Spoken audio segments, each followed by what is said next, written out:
तो सीधी तौर पर तस्वीरें कुछ देर पहले हम आपको राज्यसभा से दिखा रहे थे, जहां पर पी चिदंबरम के जरिए जो सवाल उठाए गए थे कि किसी फर्द को दहशतगर्द करार दिए जाने को लेकर उन्होंने कुछ देर पहले सवाल उठाया था, जिसका जवाब एक बार फिर से मरकजी वज़ीर दाखिला देते हुए नजर आए। तस्वीरों के जरिए हम आपको दिखा रहे थे उन्होंने उस वक्त क्या कुछ कहा था मरकजी वज़ीर दाखिला ने। आइए एक बार फिर से आपको सुनाते हैं।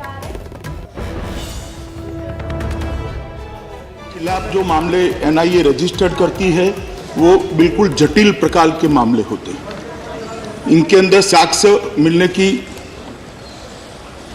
संभावनाएं कम होती है। अंतर्राज्य मामले होते हैं, अंतर्राष्ट्रीय मामले होते हैं। और जब एनआईए के अंदर एनआईए एक दरखास्त लेकर आती है, कानून का उपयोग कर अभी हम संस्थाओं को आतंकवादी संस्था घोषित कर सकते हैं।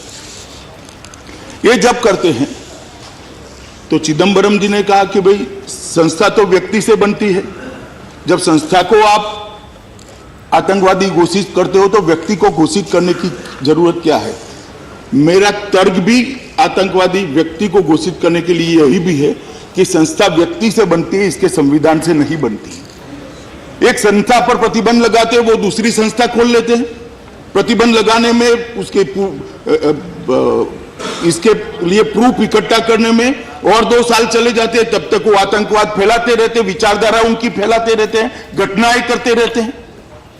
मैं भी यही कहता हूं आपके माध्यम से माननीय चिदंबरम साहब को कि घटना व्यक्ति नहीं करता और संस्था नहीं करती, व्यक्ति करता है।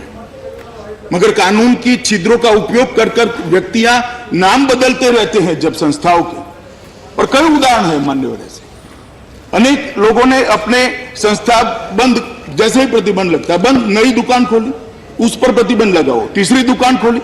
कब तक प्रतिबंध लगाते गए? जब तक व्यक्ति को टेररिस्ट घोषित नहीं करते, इनके काम पर, इनके इरादों पर चेक लाना असंभव। और ये कानून, आतंकवाद कोई अपने अकेले देश की समस्या नहीं है मान्यवर। आतंकवाद वैश्विक समस्या है। दुनिया के कई देशों के अंदर आतंकवाद से पीड़ित सबने अपने अपने कानून बनाए।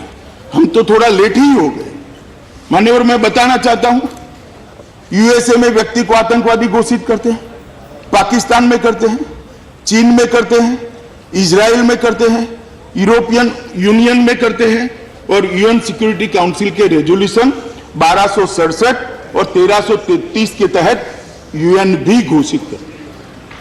और मुझे नहीं मालूम पड़ता कि हमें क्या डर पड़ा है मन के अंदर। और दुरुपयोग की बात